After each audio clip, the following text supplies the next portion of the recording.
Vamos a hablar hoy de fisiología del trabajo y de biomecánica ocupacional. Es un tema que tiene un componente bastante fuerte de fisiología y por lo tanto relacionado con la medicina.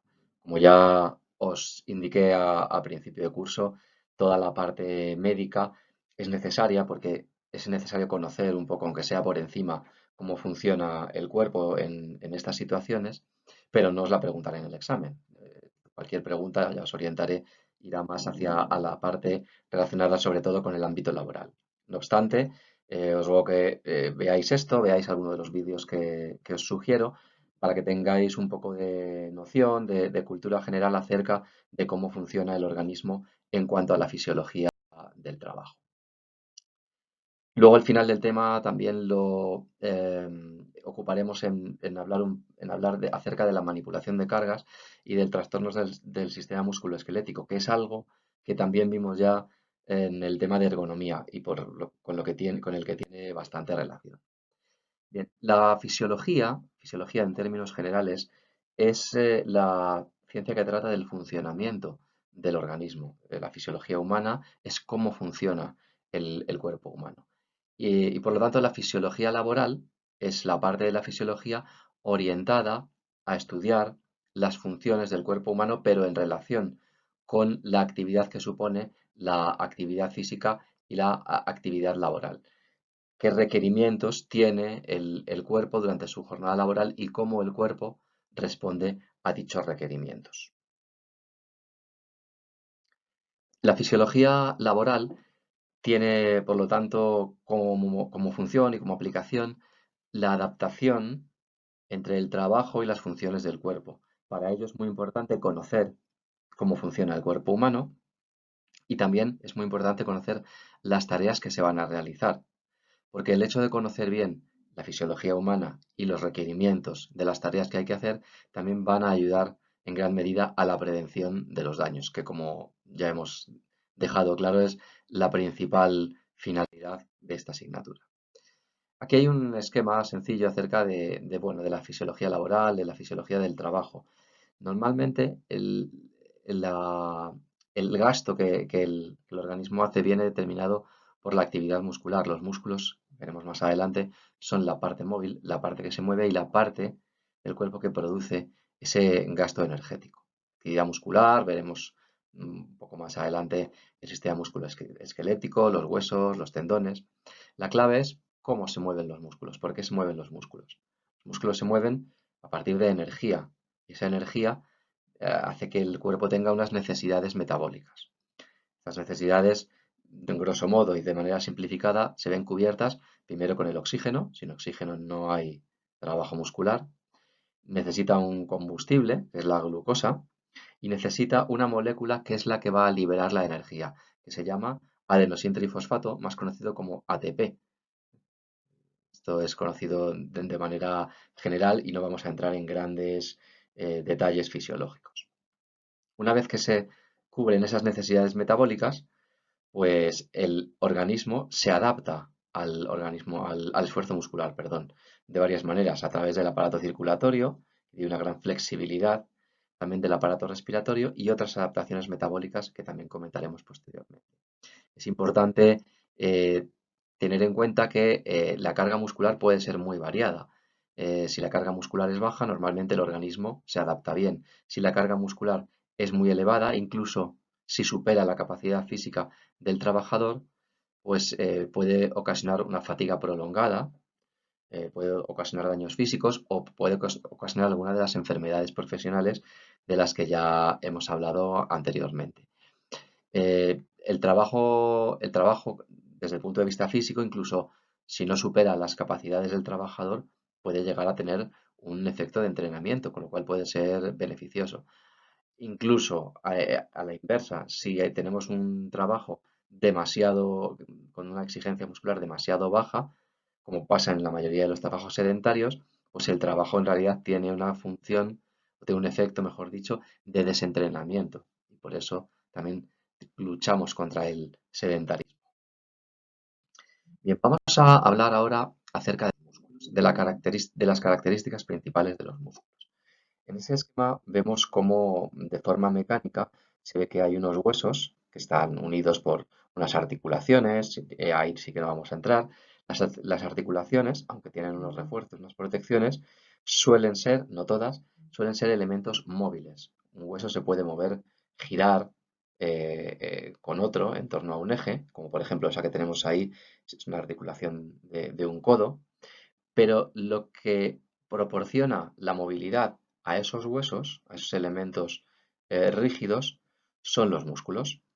Los músculos tienen una serie de partes, las fibras musculares propiamente dichas, y luego unas inserciones en los huesos, unas inserciones que son muy fuertes, que son unas fijaciones en los huesos. Y al fijarse en dos huesos diferentes, cuando un músculo se contrae, hace un efecto de palanca y los huesos se mueven. Y en este caso, el brazo se mueve, el antebrazo se flexiona en ese esquema hacia el brazo a través del codo. La musculatura es muy interesante conocerla porque se puede entender perfectamente cómo funciona. Entonces sí que nos vamos a meter en el aspecto más interior del funcionamiento de la musculatura para ver cómo funciona. Ahí os he dejado tres enlaces a tres vídeos que podéis ver donde explican de manera muy esquemática y gráfica cómo funcionan los músculos. En el esquema de la derecha vemos lo que se llama la estructura del sarcómero. El sarcómero es una estructura que está integrada dentro de los músculos y el conjunto de los diferentes sarcómeros constituye las fibras musculares. Un vientre muscular o un músculo está formada por diferentes fibras y esas fibras formadas por sarcómeros. ¿Y qué es un sarcómero? Bueno, un sarcómero es una unidad funcional, no anatómica. Y el sarcómero está a su vez formado por unas fibrillas que son proteínas. Veis en el esquema de abajo, en el centro, unas fibras más gruesas que se llaman fibras de miosina. E intercaladas con las fibras de miosina, a ambos lados, hay otras fibras más finas que se llaman de actina. Fijaos que las fibras de miosina dejan entre sí, las fibras gruesas, dejan entre sí un espacio por el cual pueden deslizarse las otras fibras de actina. Ese deslizamiento supone un acortamiento del sarcómero. Y ese acortamiento de todos los sarcómeros, de todas las fibras musculares, al acortarse, es lo que hace que el músculo se contraiga. Reduce su tamaño porque se está contrayendo. Y al reducir su tamaño, tira del hueso y entonces el hueso se mueve. El movimiento de las fibras de actina y miosina lo podéis ver muy bien detallado en esos vídeos. Está producido por una serie de proteínas que se ligan unas con otras y que se activan a partir de otros elementos externos como son el calcio y por supuesto ese ATP del que hemos hablado, que es el que libera la energía. Cuando el calcio y el ATP entran en funcionamiento, las fibras de actina y miosina se acercan y el músculo se contrae. De esa manera se produce el trabajo muscular. Existen diferentes tipos de músculo, que son fundamentalmente el músculo liso y el músculo estriado. Los músculos estriados también los conocemos como músculos voluntarios, porque los podemos contraer voluntariamente. Serían esos músculos que tenemos ahí del brazo, que son el bíceps y el braquial anterior, que podemos contraer voluntariamente para flexionar el antebrazo. Son la mayoría de los músculos largos. Y luego tenemos los músculos involuntarios o lisos. Los músculos involuntarios, lisos es por la forma microscópica que tienen y estriados lo mismo. Los músculos lisos son aquellos que encontramos en zonas de nuestro cuerpo, pero no podemos hacer funcionar de manera voluntaria. Por ejemplo, el estómago tiene una musculatura en sus paredes o nuestras arterias también tienen una musculatura, pero nosotros no podemos contraerla a voluntad. Por eso son involuntarios o lisos. Hay un tipo de músculo especial que es estriado, pero involuntario, que es el músculo cardíaco. En realidad no es que sea involuntario. Lo que pasa es que la instrucción de movimiento no la damos nosotros, sino los impulsos eléctricos automáticos que le llegan. El músculo cardíaco es estriado, aunque desde el punto de vista de nuestra voluntad de moverlo es involuntario. Bien, eh, hay aquí una pequeña llamada, un círculo que dice que la contracción muscular no es sinónimo de movimiento. Así es. En los músculos involuntarios realmente no se realiza un gran movimiento, sino simplemente acomodación, mayor flexibilidad, menor flexibilidad. Y además hay un tipo de movimiento también en la musculatura voluntaria, hay un tipo de contracción muscular que no produce necesariamente movimiento. Ahora hablaremos de ello y en qué consiste. Y vemos lo que os decía, el esquema desde lo más microscópico a lo más macroscópico. Los filamentos de actina y los filamentos de miosina que forman el sarcómero. Todos estos sarcómeros forman una miofibrilla o microfibrilla muscular. Esas miofibrillas se juntan en fibras musculares y esos cúmulos de fibras musculares son los que conforman los vientres musculares. Bien, los tendones son otra parte del aparato locomotor muy relacionada con los músculos, puesto que están formadas de tejido conectivo que cubren los músculos y en sus extremos son los que forman la inserción tendinosa en los huesos. Os decía antes que la contracción muscular no siempre es igual. No siempre la contracción de un músculo determina un movimiento. Cuando flexionamos un antebrazo, pues sí, efectivamente el músculo se acorta y eso hace que se contraiga y que se mueva el antebrazo. Pero existen dos tipos fundamentales de contracciones, las que llamamos contracciones isotónicas y las contracciones isométricas. La contracción isotónica sería aquella que se produce cuando el músculo se acorta y los huesos se mueven. El ejemplo que hemos visto antes, la flexión del antebrazo. ¿Por qué? Porque el tono muscular se mantiene en todo momento igual. Lo que se modifica es la longitud del músculo. Por eso se produce el acortamiento y el alargamiento. Pero imaginad que agarráis una barra, por ejemplo, en un gimnasio, y tratáis de mover la barra. Una barra que está fija, imposible de mover, pero tratáis de moverla y hacéis mucha fuerza con los brazos.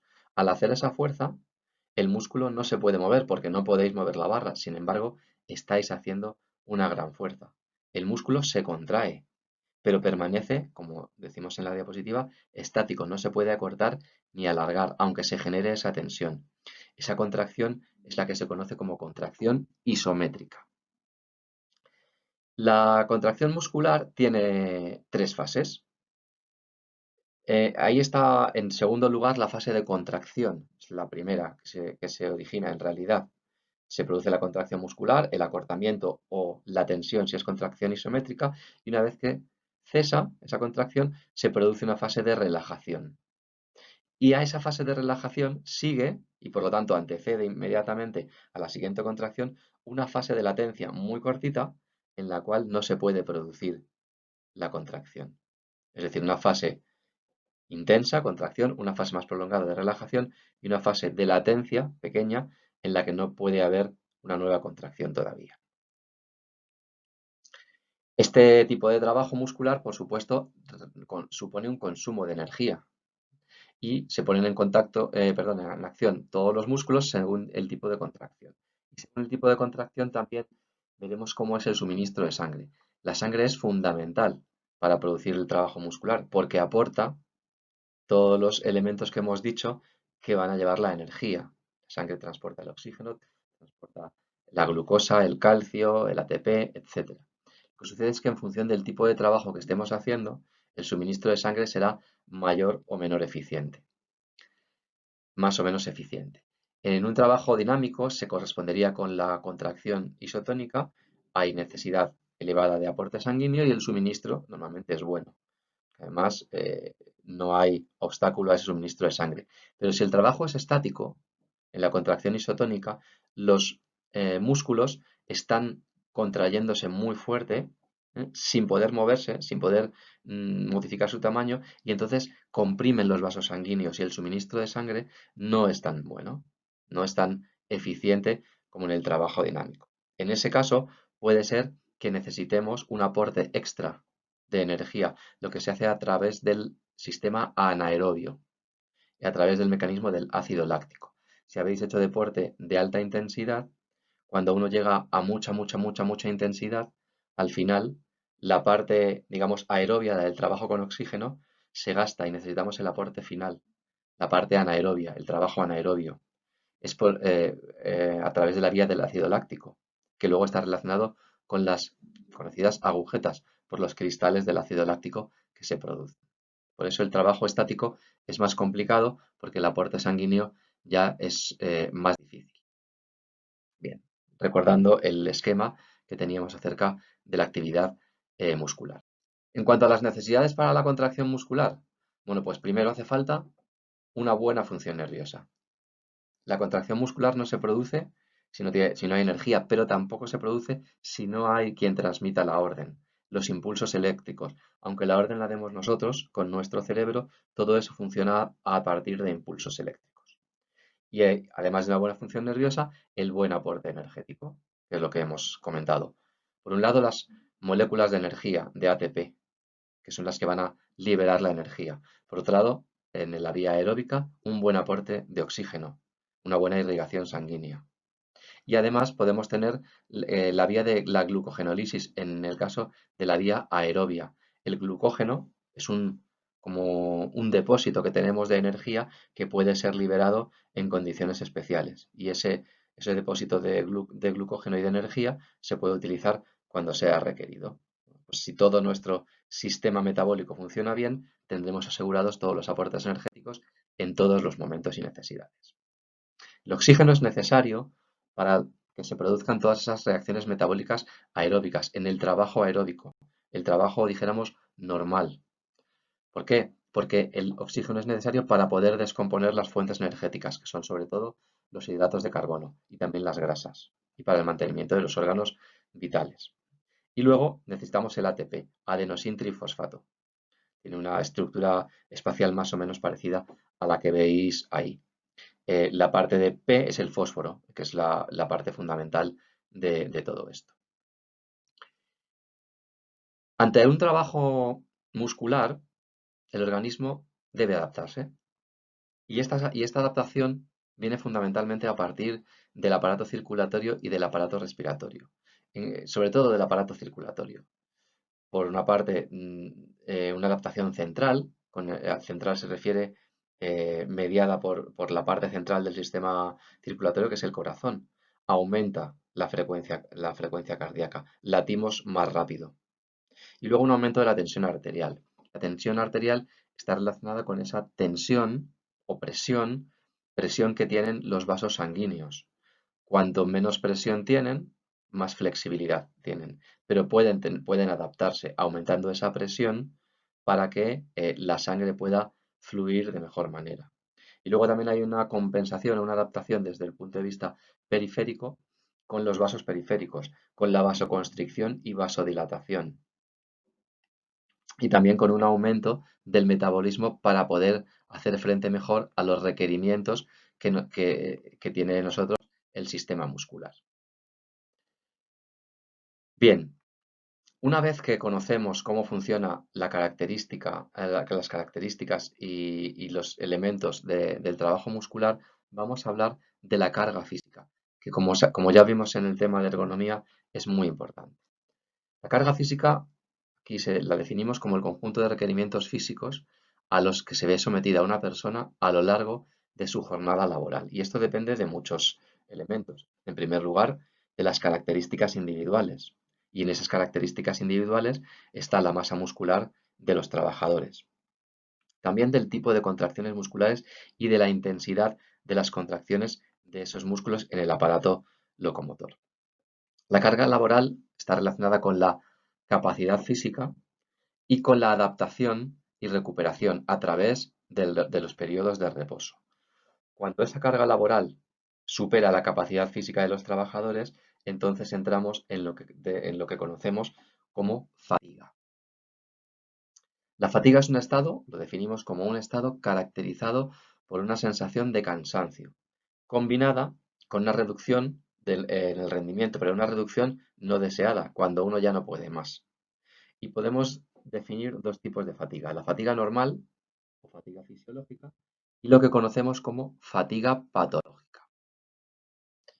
La fatiga normal o fisiológica es la que se produce después de un esfuerzo, pero de un esfuerzo que está acorde con las capacidades del organismo, no un esfuerzo demasiado elevado. En este caso, esa fatiga normalmente es reversible. Cuando se descansa, pues se vuelve a estar bien y la fatiga se pasa. El reposo, pues recupera de la fatiga. Pero luego tenemos otra que es la fatiga patológica.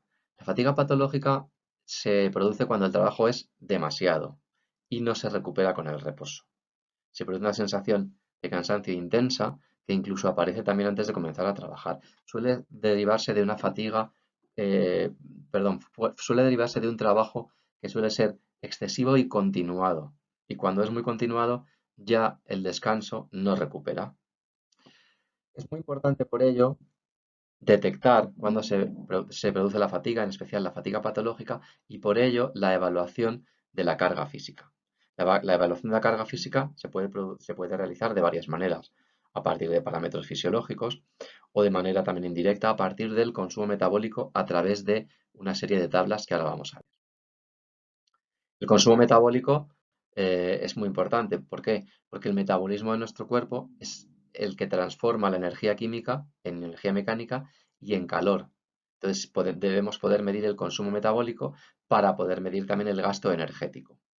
Y existe una serie de tablas de actividades específicas que nos van a hablar de cuál es el gasto en función del tipo de la actividad que se realiza. Las tablas son muy extensas, muy exhaustivas y fijaos en este ejemplo de una tabla para diversas ocupaciones, el consumo metabólico en función de diferentes actividades, si es un trabajo sedentario, si es un trabajo administrativo, pero viene muy detallado, soldadores, jardineros, operadores de grúa, etcétera. Y también según el tamaño de la actividad y según actividades específicas, de tal manera que se pueden consultar diferentes ejemplos para aplicar estos valores estandarizados y hacernos una idea del consumo metabólico para cada actividad. Pues, por ejemplo, ahí en este cuadro la estimación del consumo metabólico de un soldador. Ahí lo tenemos. Y otro ejemplo, pues un albañil que está construyendo una pared, colocando ladrillos a una velocidad, tal, tal, tal. Se consulta otra tabla, la tabla 7, en función de la velocidad, del tiempo, etcétera. Y a partir de ahí podemos obtener el consumo metabólico en función de diferentes actividades que se realicen. Esta es la tabla que decíamos antes. Fijaos que ahí pues hay actividades, pero también desagregadas por diferentes elementos, tiempo o características del trabajo. Fijaos, hay una que pone trabajo de carpintería por aquí abajo, en función de que sea serrado a mano, serrado a máquina, un cepillado a mano, etcétera. Es decir, son tablas muy completas que permiten determinar consumos metabólicos en diferentes momentos, en diferentes actividades. Bien, por eso, como decíamos, por todo ello es muy importante poder valorar la carga física. ¿Por qué? Porque si podemos valorar la carga física, podemos también evaluar si esa carga física está adecuada al individuo que la está realizando o bien es demasiado intensa para el individuo que la está realizando. Y podemos medir, para valorar la carga física, algunos parámetros fisiológicos. Podemos medir, por ejemplo, a través de electromiografía, que es una prueba que mide el grado de excitación muscular. Lo que pasa es que es una prueba, como dice ahí, invasiva. Consiste en que en un músculo hay que clavar unas agujas muy finas, unos alfileres muy finos, y esos alfileres van a ir a un aparato que mide la actividad eléctrica. Pero es una prueba bastante buena. O el consumo metabólico a través de un espirómetro, con un espirómetro, que como sabéis se realiza para conocer la capacidad pulmonar y la capacidad respiratoria, pues se mide el oxígeno que se expira y se mide el volumen pulmonar del trabajador. Lógicamente esto hay que hacerlo en laboratorios. Y luego la medida de la frecuencia cardíaca. La medida de la frecuencia cardíaca es muy fácil, nos medimos el pulso, los latidos y esto es muy claro, está en condiciones reales porque lo estamos midiendo y no tiene nada de invasivo. Bien, decíamos que podíamos estimar el gasto metabólico a partir del consumo de oxígeno. Este consumo de oxígeno pues, se puede a su vez medir a partir de la realización de un trabajo muscular dinámico, pues mediante un espirómetro, por ejemplo, y mediante el espirómetro podemos al final llegar a medir cuál es el consumo de oxígeno en cada uno de los tipos de trabajo genéricos que podemos distinguir: un trabajo ligero, un trabajo moderado, un trabajo muy pesado, extremadamente pesado. Y a partir de ese consumo de oxígeno, a su vez, estimar el gasto metabólico. Y luego la frecuencia cardíaca. La frecuencia cardíaca, que como decíamos, es un método muy sencillo y a disposición de todos. La relación que existe entre la frecuencia cardíaca y el consumo de oxígeno, al menos hasta una frecuencia muy elevada, como 170 por minuto, es lineal. Entonces se puede asumir en esos trabajos ligeros, moderados, pesados, pues el trabajo en función de la frecuencia cardíaca que tenemos. Es interesante también disponer de métodos para ver si se produce una buena recuperación tras el ejercicio. Aquí os detallo el que se llama método de Bruba o el índice de recuperación cardíaca. Por favor, no quiero que os lo aprendáis, simplemente que lo leáis y veáis, pues bueno, que es muy sencillo de hacer. Se hace un trabajo y en los 3 minutos siguientes, dentro de cada uno de los 3 minutos siguientes, en los últimos 30 segundos, se registra la frecuencia cardíaca. Es decir, tenemos 3 tomas. Y entonces, esas 3 tomas eh, están muy relacionadas, o a partir de ellas se puede determinar si la recuperación es normal, si es que el gasto que estábamos haciendo era demasiado pequeño, o bien si hay una recuperación inadecuada. Bien, y ahora vamos a volver a hablar de algo que ya comentamos en parte en el tema de ergonomía, de la biomecánica ocupacional. La biomecánica ocupacional estudia la relación mecánica que el cuerpo sostiene con los elementos con los que interactúa de los diversos ámbitos. En este caso, en el ámbito laboral, para adaptarlos a las necesidades y a las capacidades. Y como ya veis aquí en estos dibujos, pues va a tener mucha relación con todo lo que vimos acerca de la ergonomía.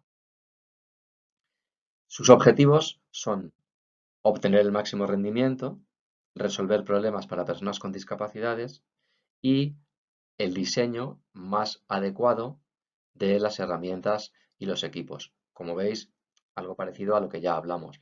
Tratar de que en los puestos de trabajo, los puestos, las herramientas, la maquinaria estén adaptados lo mejor posible a los trabajadores de manera que puedan desempeñar bien sus funciones y sobre todo, y lo más importante, sin riesgo o con el menor riesgo posible de lesiones o de enfermedades. Un riesgo biomecánico llamamos a la probabilidad de sufrir algún efecto adverso e indeseado, sea enfermedad profesional o sea accidente de trabajo, durante la realización de algún trabajo. En la biomecánica ocupacional hay que conocer el aparato locomotor. ¿Por qué? Porque la biomecánica ocupacional analiza los movimientos corporales y este análisis ha de hacerse conociendo cuáles son esos elementos. Ya los hemos mencionado, la mayoría de ellos, en la parte anterior del tema. Tenemos elementos anatómicos, huesos, articulaciones, músculos, tendones, ligamentos, que como veis tienen un paralelismo con elementos mecánicos. Los huesos actúan como palancas, las articulaciones como juntas, los músculos son los motores, los tendones hacen efecto de cable y luego tenemos ligamentos como refuerzos y cierres. Hay más en algunas articulaciones, hay además de ligamentos, hay meniscos, por ejemplo. Entonces, ligamentos y otros elementos son los que producen acolchamientos, refuerzos, los sellados de las articulaciones. Pero todo tiene su correlación desde el punto de vista de la mecánica. Las lesiones musculoesqueléticas ya las comentamos también en el tema de ergonomía. Son situaciones de molestias, de dolores o de tensiones en alguna estructura anatómica del cuerpo. Y lo importante de ellas, aparte del daño que causan, es que son la primera causa, constituyen la primera causa de absentismo laboral. Las lesiones musculoesqueléticas. Las principales causas, también le hemos hablado de ellas, y esto sí es importante y es probable que os lo pregunten en el examen. Los movimientos repetitivos, las posturas fijas, estáticas, mantenidas, los esfuerzos bruscos, disculpad la rata en el más, y la manipulación manual de cargas. Ahí tenéis un vídeo de una colección del gobierno francés sobre prevención de riesgos laborales. Este es uno de ellos, de movimiento de cargas, pero hay otros muchos más. Las lesiones musculoesqueléticas tienen una etiología multifactorial. Vaya, hay algunas que tienen un factor clave, pues que son un accidente puntual, pero en general son varios factores acumulados. Las posturas de trabajo mantenidas, los esfuerzos, los movimientos repetitivos, todo ello conjuntamente condiciona las lesiones musculoesqueléticas. Suelen aparecer durante el trabajo, con dolor, con fatiga, pues en las zonas más típicas, en el cuello, en los brazos, en los hombros, en las muñecas, y normalmente se mejoran una vez que se para de trabajar durante la noche y durante el descanso semanal, el fin de semana o en los días libres que tenga el trabajador. Y estas molestias suelen durar semanas o meses. Pero si esto se mantiene, al final se convierte en dolor que ya aparece muy temprano, que persiste durante la noche, que puede llegar a interrumpir el sueño y que se cronifica. Y además ya puede acabar desencadenando un dolor o una fatiga con debilidad incluso en el descanso más prolongado, y convertirse en esa fatiga crónica de la cual la persona es difícil que se recupere. Y si no se ponen medidas para disminuir esta fatiga o para prevenir estos dolores, pues puede hacerse completamente crónica, puede ser que los trabajadores ya no se recuperen e incluso pueden desembocar en discapacidades. Como ya vimos también en su día, pues puede afectar a muchísimos elementos, espalda, cuello, hombros. Ahí tenéis algunas entidades clínicas que no hemos de aprender, pero que algunas seguro que os suenan, pues las ciáticas, lesiones de los discos intervertebrales, las tendinitis, el codo de tenista, el síndrome del túnel carpiano, del que ya os hablé en algún momento, porque contenía el túnel del carpiano muchísimos elementos. Vamos a hablar muy brevemente de algunas articulaciones y de algunos puntos corporales específicos, como por ejemplo la extremidad superior y la columna vertebral. En la extremidad superior, el hombro, el codo, la mano y la muñeca como elementos que más se pueden dañar. Es más difícil que los huesos se dañen a no ser que los huesos sufran algún traumatismo grave. Si no es así, los elementos que más se dañan son los elementos que tienen más desgaste, las articulaciones, los ligamentos, los tendones. En ese caso es cuando vamos a encontrar mayor número de patologías. La tendinitis del hombro es muy común, muy común. Hay una especialmente conocida que es la tendinitis del manguito de los rotadores. Los rotadores son un conjunto de músculos que están en el hombro que actúan sinérgicamente para determinados movimientos y que cuando alguno de sus tendones se inflama, pues produce tendinitis. Lo más llamativo es el dolor. La tendinitis se caracteriza fundamentalmente por dolor y también por la impotencia funcional. Impotencia funcional la definimos en clínica como imposibilidad de realizar movimientos. Si yo quiero levantar un hombro y no puedo, eso es impotencia funcional. Si quiero levantar un peso y no puedo porque me duele, eso es impotencia funcional. Las tendinitis del hombro están, ahí tenemos algunos ejemplos de actividades laborales con las que están relacionadas, pero hay, como podéis entender, muchísimas más. La tendinitis del codo. Distinguimos epicondilitis y epitocleitis. Si os palpáis el codo, tenéis dos picos óseos en el lado interno y en el lado externo. El lado interno se llama epicóndilo y el lado externo se llama epitróclea. Bueno, pues en esos dos picos óseos se insertan huesos y hay tendones, por lo tanto. Entonces, cuando esos tendones duelen, se producen estas tendinitis en el codo, que pueden ser muy incapacitantes. La más conocida es el codo de tenista o epicondilitis, ¿no?, que tiene lugar habitualmente a partir de los 40 años y por una historia de uso excesivo de los músculos de la muñeca y el antebrazo. Tened en cuenta que hay músculos lo suficientemente largos para que vayan desde el brazo, atraviesan el antebrazo y llegan hasta la muñeca o incluso la mano. Suele haber un dolor en la cara lateral del codo, se duele también al girar la muñeca, porque al girar la muñeca también se gira el codo y se nota mucho, por ejemplo, un gesto tan habitual, bueno, ahora mismo justo no, pero como es el dar la mano. Están relacionadas las tendinitis del codo, sobre todo con movimientos repetitivos, repetidos muchas veces, con la dorsiflexión, que es el movimiento de la mano eh, girándola, el giro de la muñeca y la supinación. La supinación consiste en girar la palma de la mano, palma hacia arriba, palma hacia abajo. La palma hacia arriba es supinación y la palma hacia abajo es pronación. Al hacer eso muchas veces puede producirse alguna tendinitis del codo.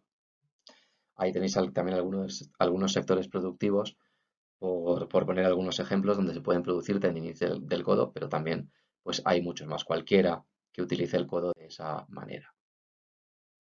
Ya he comentado antes, y lo hice también en el tema de ergonomía, el síndrome del túnel carpiano. Y lo hago porque es muy relevante en el ámbito laboral, porque se produce muchísimas veces. Ahí tenéis en el dibujo inferior un corte de la muñeca. Y en ese corte de la muñeca se ven unos elementos óseos, se ven unos elementos musculares de color rojo. Y fijaos que en el centro hay un túnel. Y en ese túnel hay como si fueran literalmente unos cables. Y esos cables son vasos sanguíneos, arterias, venas, nervios y sobre todo tendones. Los tendones que ahí ejercen como de cuerda para transmitir el movimiento desde el brazo y el antebrazo hasta la mano. Daos cuenta que todo eso está metido en un espacio muy muy reducido. En cuanto haya cualquier elemento que desequilibre ese espacio reducido, se puede producir el síndrome del túnel carpiano. Como pasa el nervio mediano, la arteria y la vena están un poquito más arriba, lo que más suele verse comprometido es tanto el nervio como los tendones. El nervio mediano es el nervio más grueso que pasa por ahí y lleva el impulso nervioso a toda la mano. Entonces, un signo, en este caso un síntoma muy habitual del síndrome del túnel carpiano es que se duerma la mano. Los picores, hormigueos, que se llaman parestesias, particularmente los tres primeros dedos. El primer dedo es el dedo gordo y el segundo y el tercero, que es donde fundamentalmente lleva el impulso nervioso el nervio mediano. Y fundamentalmente en la cara anterior de la muñeca, que también puede doler. Y puede producirse un déficit motor, déficit de fuerza, si la compresión es demasiado elevada. Es muy importante porque puede producir gran incapacidad y a veces requiere intervenciones quirúrgicas para poder liberar esa tensión que se produce ahí, esa compresión en esos elementos anatómicos. También está relacionado, como ya hemos hablado de ello, sobre todo por movimientos repetitivos, empaquetadores. Recordad el vídeo que vimos de Charles Chaplin en la película Tiempos Modernos. Ese es el paradigma de movimiento repetitivo. También trabajos industriales con mucha repetición y aunque sea con baja fuerza, pueden ocasionar síndrome del túnel carpiano. Y muy, muy importante, también hablamos de ella el otro día, la columna vertebral. La columna vertebral que sustenta la cabeza y todo el aparato locomotor a partir de los huesos del hombro, las costillas, la caja torácica, etc. Es lo que estructura todo nuestro cuerpo. También os dibujé en la pizarra en clase las diferentes curvas que tiene la columna vertebral, que la hacen más eficiente desde el punto de vista anatómico. Esas curvas deben existir, pero producen problemas cuando esas curvas o se rectifican o se hacen demasiado pronunciadas. Tenemos 7 vértebras cervicales, 12 vértebras torácicas y 5 lumbares. Y luego están el sacro y el coxis, que son vértebras que están fusionadas y conforman dos huesos. Cuando se produce una modificación de la estructura de la columna, se producen alteraciones. El más común es el dolor de espalda, sea a nivel cervical o a nivel lumbar sobre todo. Menos común es el dolor a nivel dorsal, desde el punto de vista de la columna. Y hay muchos factores que los pueden favorecer. Las posturas, pero también el hacer un trabajo demasiado sedentario, tener obesidad o sobrepeso. Y desde el punto de vista laboral, pues la manipulación de cargas, tanto de forma estática como de forma dinámica. Pero no solo eso, también la parte psicológica es importante. La monotonía del trabajo, la insatisfacción, puede hacer que nos acabe doliendo la espalda. Y por eso es muy, muy importante y por eso se hace en todos los lugares de trabajo habitualmente prevención de las lesiones de la columna vertebral. Bien, aquí tenemos lo que os había comentado antes. La región cervical y la región lumbar son las que son habitualmente más dañadas, que muchas veces requieren pues incluso intervenciones quirúrgicas para mejorar la mecánica de la columna. Y la prevención, en particular de las lumbalgias, puede hacerse desde el ámbito individual, pero también desde el ámbito colectivo. Desde el ámbito individual, evitando o tratando de evitar las posturas incorrectas. Por ejemplo, a la hora de sentarse, sentarse de una manera correcta, hacer un ejercicio físico adecuado a nuestra capacidad, no levantar cargas demasiado pesadas, porque en ese caso estaremos forzando la capacidad de nuestro andamiaje, de nuestras vértebras, de nuestros discos intervertebrales. Y desde el ámbito colectivo, pues ya vimos en la parte de ergonomía cómo el puesto de trabajo debía ser adecuadamente diseñado, con una superficie adecuada, en altura, con un alcance adecuado, con la silla, con las pausas, etc. El modo correcto de levantar cargas también lo mencionamos en el tema de ergonomía. Vimos que es más fácil levantar cargas estando de pie que estando sentado, pero teniendo una buena sustentación, no haciendo todo el trabajo con la columna lumbar, es decir, tratando de ayudarnos también con la musculatura de las piernas, de las rodillas, acercándonos al objeto, haciendo un levantamiento gradual, no haciendo giros que pueden ser particularmente dolorosos y utilizar los dos brazos, evitando las rotaciones y evitando la excesiva palanca. Hay toda una serie de manuales que ayudan a mejorar la forma en la correcta manipulación de cargas. Y es muy importante porque aunque al principio uno esté sano y lo pueda hacer bien, si eso se hace durante mucho tiempo, al cabo del tiempo, incluso al cabo de los años, eso pasa factura. Entonces, no hay que confiarse cuando uno está muy bien y hay que empezar a la manipulación de cargas desde el principio haciéndola correctamente. Bien, esto está relacionado con lo mismo, cómo deben manipularse las cargas. Ahí veis unas formas correctas, otras formas incorrectas. Todo esto está publicado en diferentes manuales para, como os decía, tratar de optimizar el movimiento de las cargas. Ya vimos también en el tema de ergonomía, recomendaciones, análisis que se podían hacer para valorar cuánto riesgo había en la manipulación de diferentes cargas. Y todo esto eh, ya sabéis que también depende de cada trabajador, de lo que cada trabajador sea capaz de realizar en función de su constitución, de su anatomía, de su aparato locomotor. Muy bien, pues como os decía, lo más importante de este tema para mí es que tengáis claro cuáles son los principales factores de riesgo de las lesiones del aparato locomotor. También está bien que conozcáis de forma, aunque sea superficial, los elementos que forman parte del sistema muscular, es decir, esas fibras de actina, de miosina o el sarcómero. De acuerdo, pues gracias y hasta el próximo tema.